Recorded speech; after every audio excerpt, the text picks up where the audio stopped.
यह जीवन लीला है, सब कुछ माया है। यह बातें आप सुनते होंगे, कभी कभी महसूस करते होंगे। जब आप किसी एक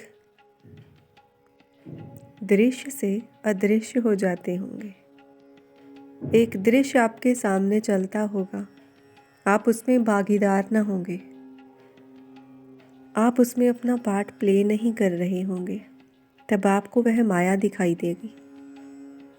तब आपको पता लगेगा कि एक खेल रचा जा रहा है, इसमें सब भागीदार बन रहे हैं, आपको भी कह रहे हैं कि ऐसा करो, लेकिन उस समय आप साक्षी भाव में हैं। आप अच्छे से जान लेंगे कि अब यहाँ पर क्या होने वाला है।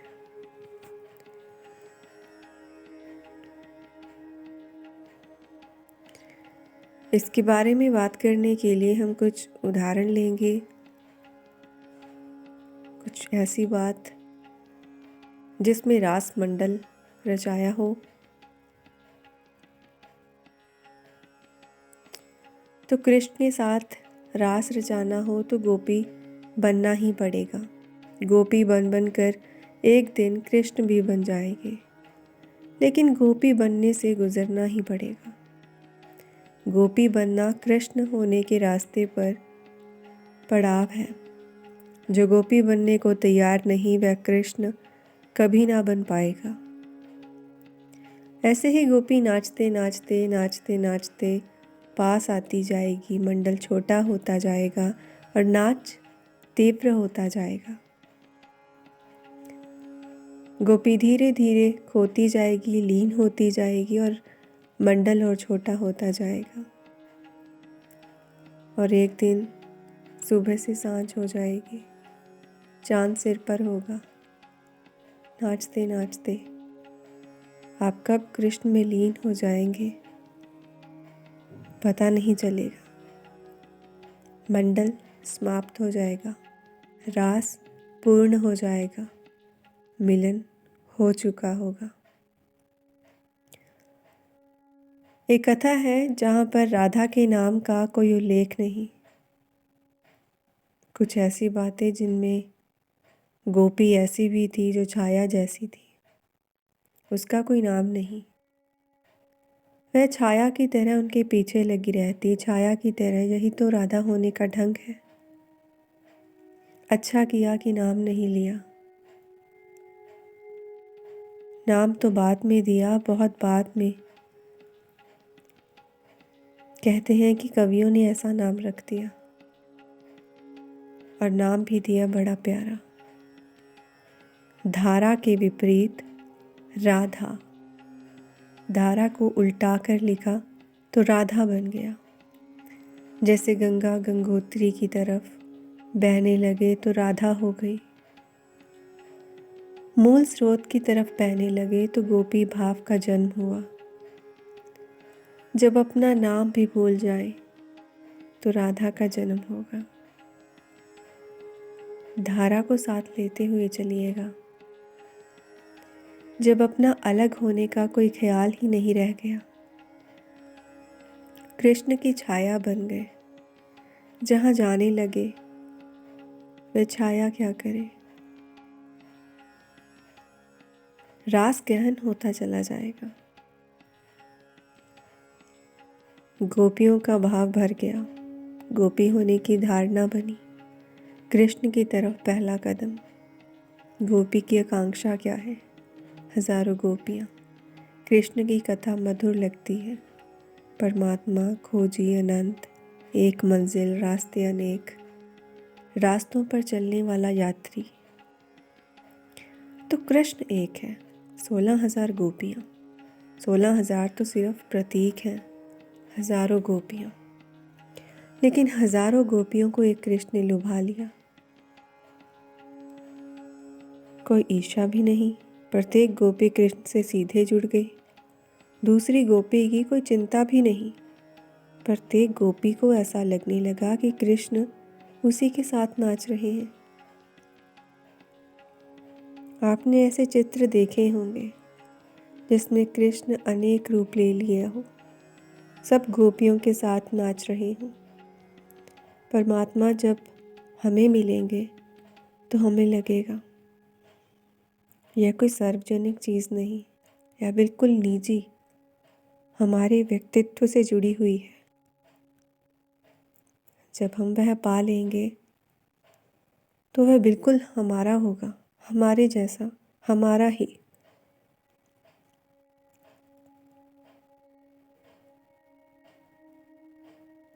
इसीलिए तो दार्शनिक की खोज को देखने की चेष्टा, भक्त कहता है कि मैं तुझे ना देख सकूं तो कुछ मलाल नहीं, लेकिन दार्शनिक कहता है कि जब तक देख ना लूं मानूंगा नहीं, देखे बिना कैसे मान जाऊं।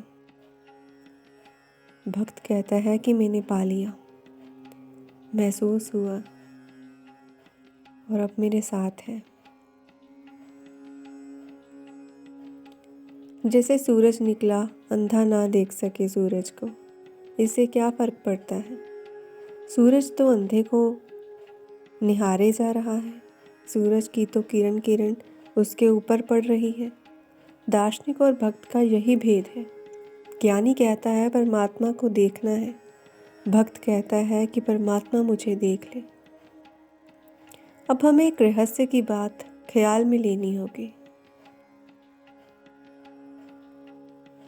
मान लीजिए कि प्रेमी प्रेमिका है, एक लड़का लड़की है, तो स्त्री का चित्त चाहता है कि प्रेमी उसे देख ले, पुरुष का चित्त चाहता है कि उसे देख ले।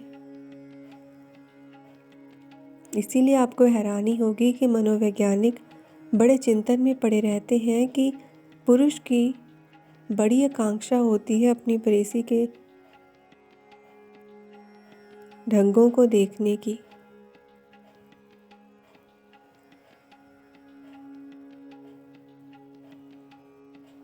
जब आप किसी से प्रेम करेंगे तब आप इस बात को समझ पाएंगे।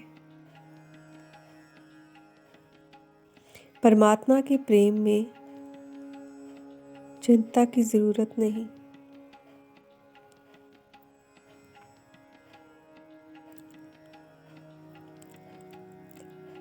ज्ञानी कहता है पहले हम परमात्मा को देखेंगे, उसकी यात्रा भिन्न है। वह कहता है पहले हम आँख पैदा करेंगे जिससे परमात्मा दिख जाए, और जब हम परमात्मा को देखेंगे तभी वह हमारी तरफ देखेगा। इसके विपरीत भक्त कहता है पहले वह हमारी तरफ देख ले, फिर हमने ना भी देखा तो भी हर्ज नहीं। हमने देख लिया दोनों हालात से, घटना तो घट ही जाती है। तो प्रभु की पुकार हमारी तरफ ही है, लेकिन हमें वह भाव जगाना होगा, वह भाव होना चाहिए जिससे हम वह पुकार सुन सके। कभी ऐसा लगे कि आज हम तट पर कैसे रुके, लहरों ने हमें निमंत्रण दे दिया, अब तो बस नाचे स्वयं की लहर में, बस पा लिया। भक्त के आगे सब कुछ फीका है।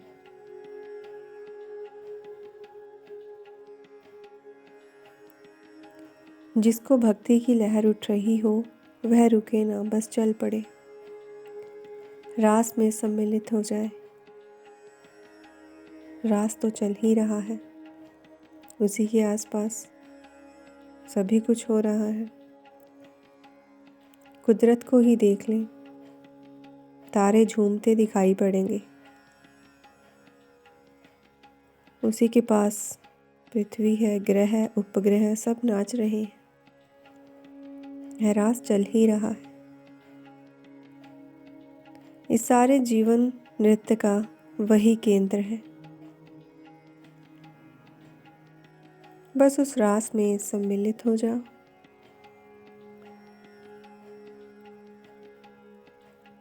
नमन गुरु।